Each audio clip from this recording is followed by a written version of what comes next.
Assalamualaikum warahmatullahi wabarakatuh. Kita berjumpa lagi masih di channel YouTube Hakim Elektronik. Di video kali ini saya ingin membahas sebuah televisi CRT dengan merek LG, ukuran 21 inci dengan layar slim, flat slim ya. Di sini LG-nya tipe Scarlett Racing. Oh, bukan ya. Bukan ini tipenya, tapi ini tipe Pure Black ya. Dengan seri 21FU3RL. Kerusakannya yaitu di sini tidak bisa menangkap siaran satupun. Jadi walaupun di auto set atau pencarian otomatis, dia tidak bisa menangkap siaran sama sekali, meskipun di manual sama. Dan di situ terlihat sebuah raster ketika kita melakukan auto set.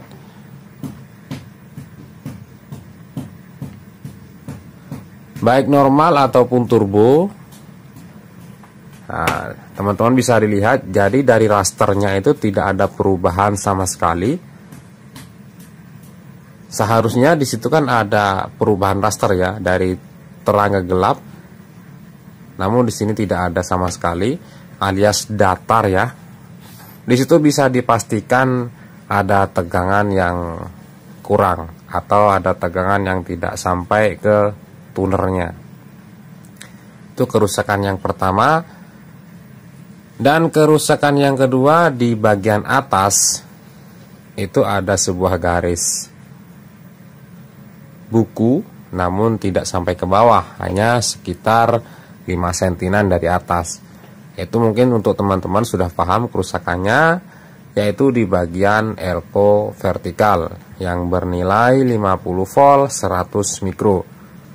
Di bagian pop arm ya, kalau tidak salah itu namanya pop arm. Jadi setelah elko, setelah dioda ya, setelah dioda itu ada sebuah elko 50 volt bernilai 100 mikrofarad. Oke, langsung saja kita eksekusi untuk permasalahan tidak menangkap siarannya. Namun sebelum itu, seperti biasa saya akan mencoba untuk membaca data komponen yang ada pada mesin televisi LG Pure Black 21 inch flat slim ya.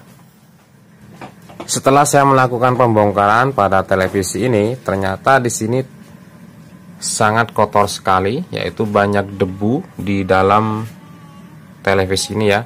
Jadi saya tidak bisa untuk membaca komponennya, dan saya akan melakukan untuk pencucian ya teman-teman ya. Nah, di sini bisa dilihat ya. Ya, di sini bisa dilihat, bahkan di sini rata dengan debu ya. Nilai komponen, bahkan resistornya juga tidak terlihat ya, rata dengan debu.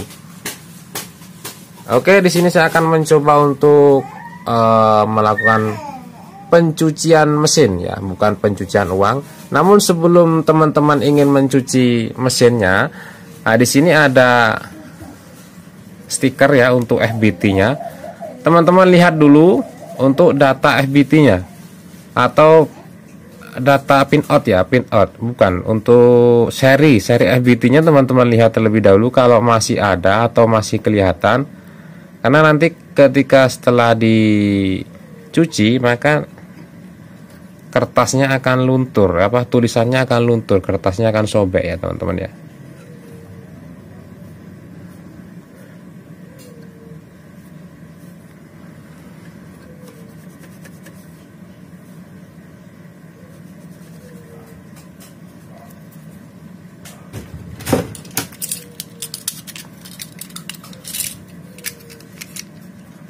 Oke, sepertinya sudah tidak terbaca ini.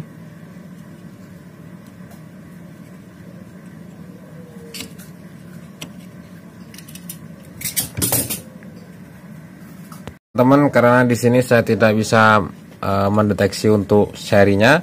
Mungkin nanti saya akan cari untuk data setnya saja ya. Dan yang kedua yang perlu teman-teman perhatikan ketika ingin mencuci mesin, di sini teman-teman, soket CRT. Ketika nanti teman-teman mencuci, dipastikan di bagian fokus atau di bagian dalam sini ya. Di bagian dalam sini nanti itu dipastikan benar-benar kering ya. Karena kalau tidak, maka nanti fokusnya akan terganggu. Kemudian di sini teman-teman, di sini di dalam chopper atau trafo switchingnya itu juga dipastikan benar-benar kering ya. Dan untuk tuner juga, kalau untuk tuner sebenarnya cepat ya, mudah kering karena ini bahannya plat besi. Nanti ketika plat besinya kena panas, maka yang di dalam cepat kering. Kalau ini bahan plastik, jadi dia tidak bisa menyerap untuk air ya, makanya di sini dipastikan benar-benar kering. Hanya ini saja. Kalau untuk trafo switching itu biasanya cepat ya. Oke, cuma itu saja yang perlu diperhatikan ketika teman-teman ingin mencuci mesin televisi. Kemarin sih ada pertanyaan ya dari teman-teman, apakah aman Mas dicuci? Aman ya, aman, terkendali, asalkan yaitu benar-benar kering kemudian dipasang kembali. Kalau belum kering jangan dipasang, takutnya nanti ada komponen yang masih terkoneksi dengan air ya. Mencucinya pakai apa Mas? Pakai sabun bisa, pakai sabun cuci ya, sabun colek juga bisa, pakai Rinso, Sunlight juga bisa, atau mungkin pakai sampo juga bisa. Yang penting nanti hasilnya itu kering ya. Oke teman-teman, setelah saya cuci mesinnya, kurang lebih hasilnya seperti ini ya teman-teman ya. Nah, oke, selanjutnya kita akan membacakan nilai komponennya mulai dari STR-nya. Di sini STR-nya menggunakan STRW 6554. Saya sebutkan saja. Kemudian untuk transistor horizontalnya masih biasa C6090. Kemudian untuk IC vertikalnya dia menggunakan STV 93028. 9302B ya. Di sini ada sebuah IC pengatur tegangan yaitu KIA 7809. Ini dia. Kemudian untuk IC kromanya di sini menggunakan tipe atau seri LV 76213 dan juga menggunakan IC kontrol LC 7524A. Untuk IC audionya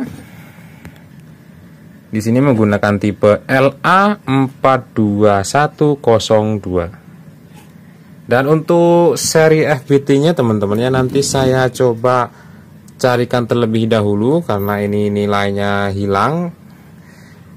Mungkin untuk seri FBT-nya di sini saya coba sebutkan untuk data pinout-nya saja ya. Jadi sebenarnya untuk seri FBT televisi LG Slim itu hampir sama, hanya yang membedakan hanya ini teman-teman. Di sini ada pin yang namanya inner ya, di pin nomor 5 di sini itu innernya itu berfungsi atau tidak ya. Jadi teman-teman hanya membedakan di situ saja. Nah, di sini tidak berfungsi ya untuk LG Slim tipe yang ini, itu tidak berfungsi. Di sini untuk innernya itu non connect, dan mungkin yang terkoneksi untuk innernya itu dia yang menggunakan sistem CRT atau sistem EW ya teman-teman ya. Jadi kalau ininya horizontal EW-nya itu berfungsi, nah ini dia, ada lilitan induktor di sini, dan kemudian ada juga IC-nya di sini. Di sini juga ada FET. Itu kalau terisi semua, itu kemungkinan besar untuk innernya dari FBT itu berfungsi, begitu ya teman-teman ya. Bedanya hanya di situ. Untuk membedakan flyback LG Slim antara innernya berfungsi atau tidak, kalau untuk serinya itu hampir sama rata-rata ya teman-teman ya. Istilahnya gitu. Jadi teman-teman ketika mencari pin out FBT LG Slim itu yang keluar yaitu gitu. Ya. Hanya di situ perbedaannya ya, innernya berfungsi atau tidak. Oke, langsung saja ke permasalahannya, yaitu di sini tidak menangkap siaran. Kita akan mencoba untuk melakukan cek tegangan terlebih dahulu. Baik teman-teman, kita akan melakukan pengecekan atau pengukuran tegangan pada kaki-kaki tunernya. Kita menggunakan multi digital, taruhlah skala 200 volt. Karena di sini nanti ada tegangan 33 volt. Kita ukur mulai dari AGC-nya. AGC-nya belum hadir, coba cek untuk tegangan 5 voltnya. Oh, 5 voltnya kok nggak ada. Cek multinya. Kita taruh groundnya di CRT ya, ditabung.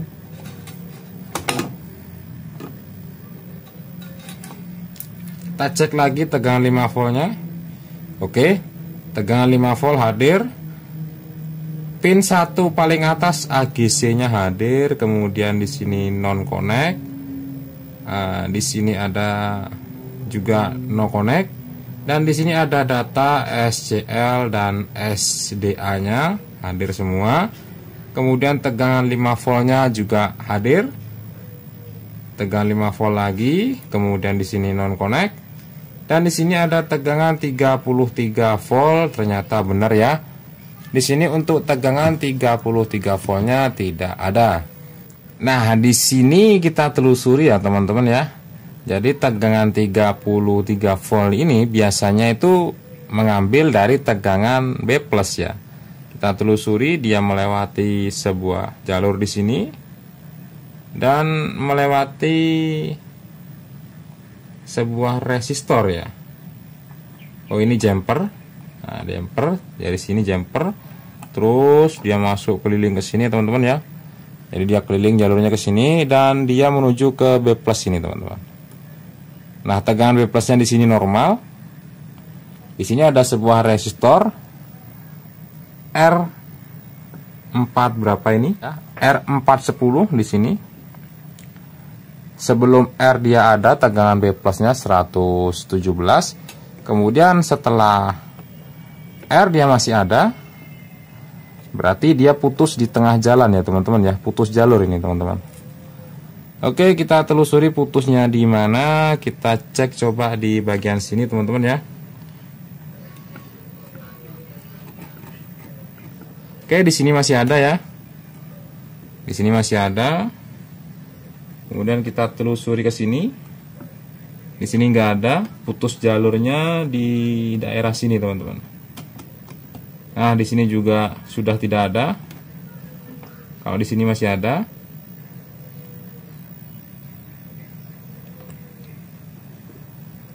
Oke, intinya ini hanya putus jalur ya. Jadi dari sini itu putus jalur. Kita cek lagi di sini. Di sini sudah 0 volt.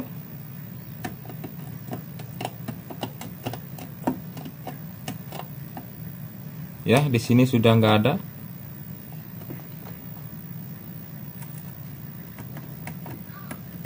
Nah, oke teman-teman, inilah kebiasaan kerusakan televisi LG untuk tegangan 33 voltnya itu kadang untuk jumper, kabel jumpernya itu korosi ya teman-teman ya.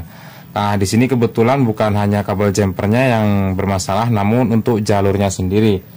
Jadi teman-teman silakan langsung aja jumper menggunakan kabel dari tegangan 117 di sini setelah resistor itu langsung ke sini teman-teman. Nah, langsung ke sini. Langsung ke jumperan di sini. Nah, di sini kan ada sebuah dioda zener nih. Nah, teman-teman cek juga ini dioda zenernya. Tapi saya yakin untuk dioda zenernya ini tidak masalah ya. Namun lebih baik dicek ya teman-teman ya. Takutnya itu short yang mengakibatkan jalurnya itu terputus. Kita pastikan terlebih dahulu dioda zenernya aman atau tidak. Oke, di sini saya cek dioda zener aman. Langsung saja kita jumper menggunakan kabel. Nah, kurang lebih seperti ini ya untuk kabel jumpernya. Nanti teman-teman silahkan rapikan saja. Bisa lewat atas PCB juga bisa, lewat bawah juga bisa. Namun nanti dikasih apa ya, isolasi ya, biar nempel seperti ini ya, biar enggak apa semerawut lah ya. Kita coba lagi, tes lagi teman-teman. Oke, langsung tegangan 33 voltnya di tuner. Nah, di sini hadir 31 volt ya teman-teman ya. Kemudian NC dan untuk IF-nya memang tidak ada tegangan. Kemudian kita cek untuk tegangan 180 volt. Di sini terukur 124 volt ya. Nah, ini tadi sebelum saya bawa pulang ke rumah itu saya tes di rumah orangnya, itu masih ada siarannya namun hilang-hilang ya. Istilahnya itu siarannya itu bergeser-geser karena tegangan 33 voltnya itu nggak normal. Dan pas saya lihat kondisi normalnya itu tadi ada gambar. Jadi ketika ada gambar orang di samping-samping kepala orang itu ada gambar yang ada warna yang apa namanya, kayak apa ya, bias warna. Kalau kata orang Jawa itu gambarnya blobber seperti itu ya teman-teman ya. Nah, ini kemungkinan di sini ya permasalahannya. Jadi tegangan 180 voltnya itu kurang. Itu kemungkinan di sini permasalahannya. Dan untuk yang tadi garis apa namanya, garis buku di bagian atas layar itu di sini teman-teman. Jadi di sini ada sebuah dioda. Nah, ini dia ada dioda. Jadi setelah dioda itu ada elko, ini dia C307. Itu elko-nya nilainya 50 volt, 100 mikro. Silahkan teman-teman ganti ya, untuk menghilangkan garis buku yang ada di atas layar tersebut. Oke, lebih jelasnya kita cek aja untuk elko bagian vertikalnya. Nanti untuk terakhir kita cek total ya, tes total gambarnya hasilnya seperti apa.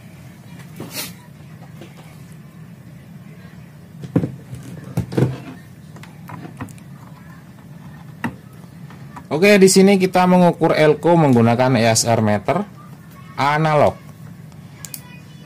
Ya, kita coba tes elko yang tadi kita curigai. Nah, sebentar, ini kita adjust dulu.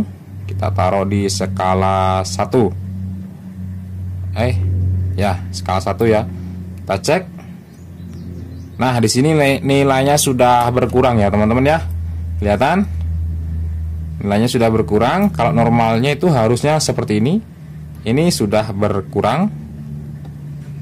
Nah, oke, untuk elko di outputnya masih normal. Kemudian untuk elko di power supply utamanya 27 voltnya, oke, normal. Kemudian kita coba cek elko yang video ya, 180 volt di sini.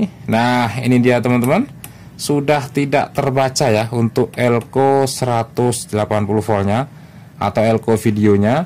Nilainya itu 250 volt, 10 mikro, 15 mikro sampai sekian mikro ya. Jadi di sini yang perlu diganti yaitu elko 50 volt C307 dan C540 ya. Oke.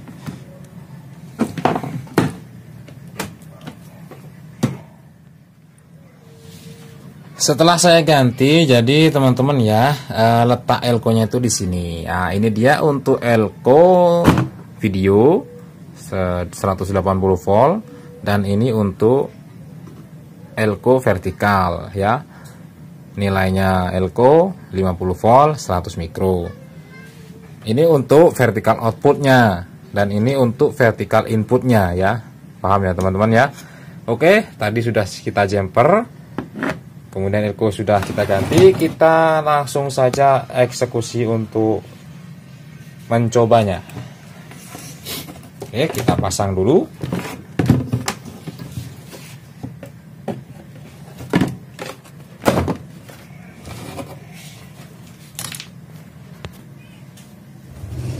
Oke, langsung saja kita colokkan.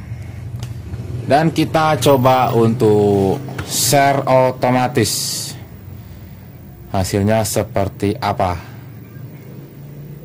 Nah, sebelum di share otomatis di sini gambarnya sudah keluar, namun belum sempurna ya. Nah, ini dia belum sempurna. Untuk kode remote TV LG Slim itu kita menggunakan multi, yaitu 140. Kita coba auto ya, share otomatis. Ini gambarnya terlalu redup teman-teman.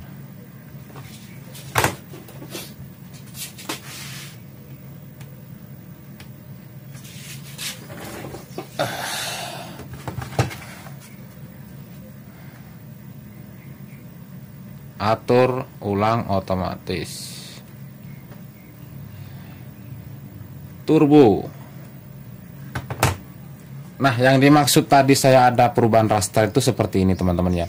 Jadi rasternya itu berubah-ubah, mulai dari gelap terang, apalagi dia ketika mau menangkap siaran atau menangkap sinyal, maka dia perubahannya itu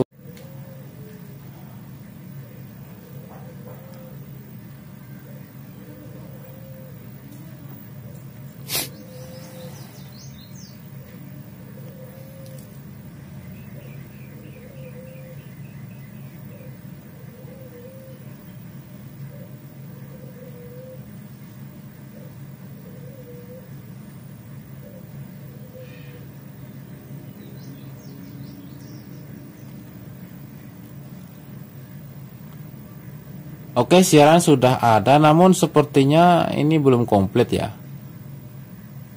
TVRI kita coba cek. Paling bawah itu net. Oh, udah komplit teman-teman. Terakhir net ya di sini ya. Di sini paling banyak itu untuk siaran analog 19 ya.